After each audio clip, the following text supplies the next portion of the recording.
Assalamu alaikum wa rahmatullahi wa barakatuh. Alhamdulillahi rabbil alamin. Wassalatu wassalamu ala rasulillah.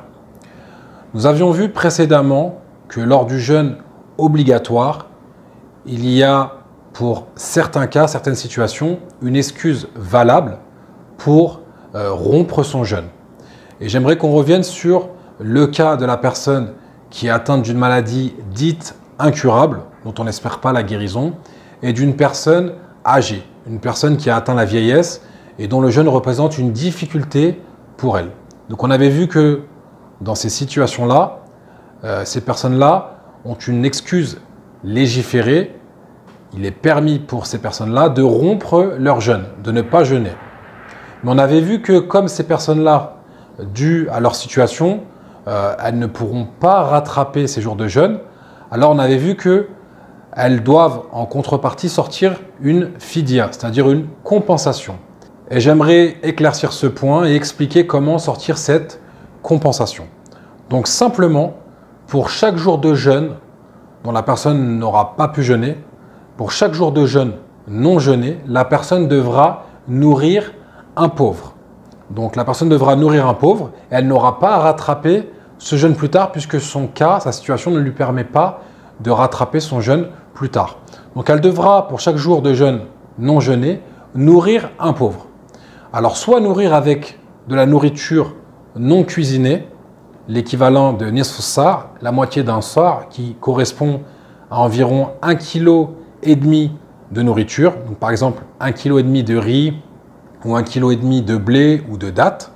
Donc pour chaque jour de jeûne, elle devra donner cet équivalent-là à un pauvre. Ou alors de la nourriture préparée, de la nourriture cuisinée.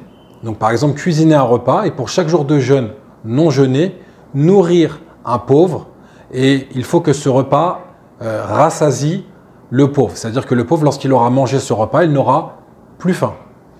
Donc voici les deux façons de sortir cette compensation-là. Maintenant, d'autres informations importantes, la personne ne peut pas anticiper cette compensation. Ça veut dire que si on est au début du mois de Ramadan, la personne ne peut pas faire cette compensation sur les 30 jours directement. Alors soit elle sort pour chaque jour qu'elle n'aura pas jeûné, chaque jour elle sort cette compensation, elle va nourrir un pauvre. Ou alors, ce qui est peut-être le plus simple, c'est qu'après Ramadan, à la fin du mois de Ramadan, elle va pouvoir nourrir 30 pauvres d'un coup. Pourquoi? Parce qu'elle aura déjà passé le mois de Ramadan et elle aura ces 30 jours de jeûne qu'elle n'aura pas jeûné. Et c'est ce qu'avait fait le compagnon Anas ibn Malik, radiyallahu anhu, qui était atteint de vieillesse et n'avait pas pu jeûner. Et donc, après le mois de Ramadan, il avait préparé un grand repas et il avait invité 30 pauvres pour qu'ils puissent manger. Et qu'ils puissent manger à leur faim.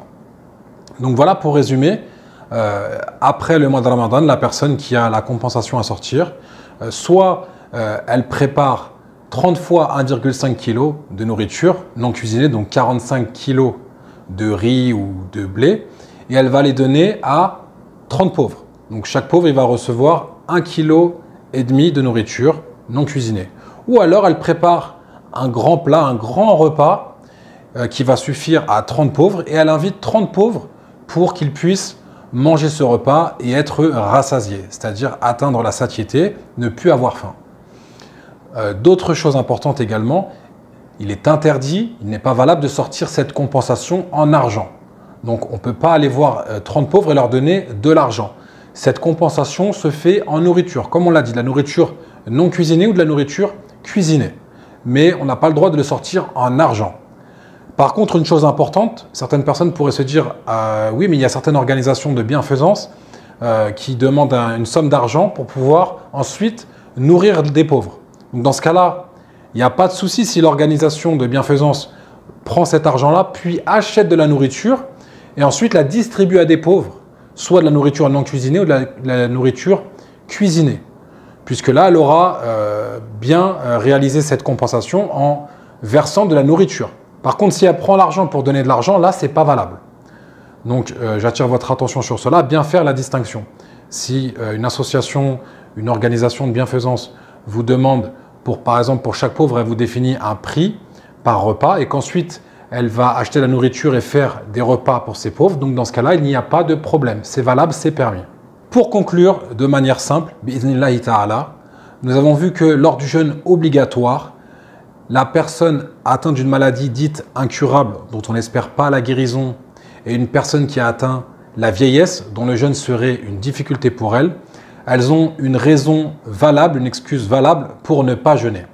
Et pour chaque jour de jeûne non jeûné, elles devront sortir une compensation, c'est-à-dire nourrir un pauvre pour chaque jour de jeûne non jeûné, soit avec de la nourriture non cuisinée qui représente environ 1,5 kg de nourriture comme du riz, du blé ou autre, ou alors avec de la nourriture cuisinée, un plat qui va nourrir et rassasier le pauvre. Et donc la personne devra faire ça pour chaque jour de jeûne non jeûné et elle n'aura pas à rattraper ses jours plus tard puisqu'elle n'est pas en capacité de le faire dû à sa maladie dite incurable ou dû à sa vieillesse. En espérant que ces informations étaient claires, qu'Allah nous accorde la réussite.